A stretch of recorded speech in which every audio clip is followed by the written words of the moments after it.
So today I rise, excuse me, a bit outraged.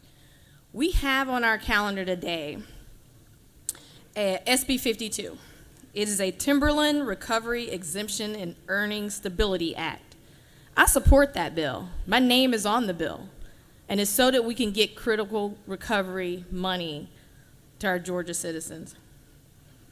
But again, I'm outraged not just as a citizen of this great state, but as someone who believes in fairness, accountability, and standing by our communities, especially in the time of crisis.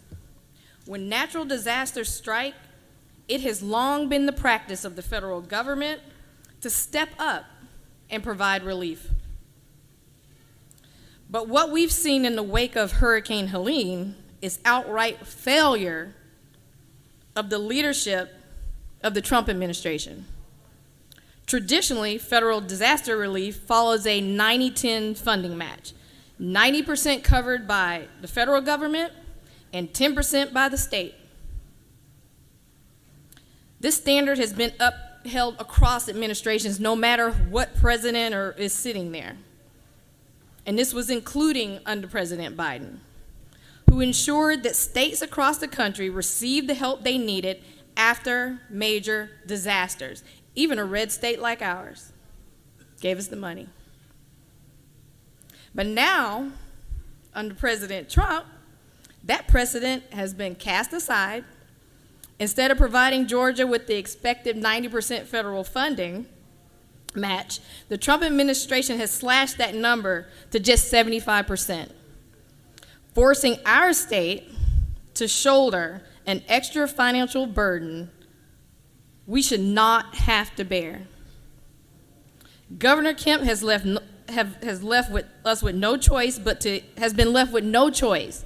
include this in the budget. Millions of dollars to cover this shortfall.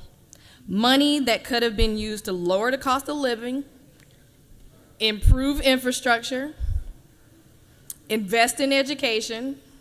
I would say housing, that's almost number one that I hear all the time. But instead, our tax dollars are being redirected to recover gaps left by the federal government. A federal government that has turned its back on the state of Georgia. This isn't about numbers on a budget sheet. This is about our communities, and it's about our families that are still recovering, businesses that are struggling to rebuild, local governments working to clear debris and restore essential services. They deserve better. We deserve better. And let's be clear, this denial of adequate relief is not just a bureaucratic oversight. It is a deliberate decision. When Georgia requested an extension to receive critical aid for cleanup and emergency protective measures, the Trump administration outright denied it, saying that the increased level of funding is not warranted. Not warranted. Tell that to the families who lost their homes. Tell it to the local officials who are scrambling to cover costs. Tell it to every Georgian who believes in fairness and the principle in times of need that the federal government should step up and not step back. This isn't a partisan issue, clearly. We have SB 52. My name's on it. This is about standing up with our state and demanding what is rightfully ours. The Trump administration must be held accountable for failing Georgia when Georgia needed the help most. And we must make it clear that we will not tolerate being left behind. Thank you, Mr. President. I'll yield the well.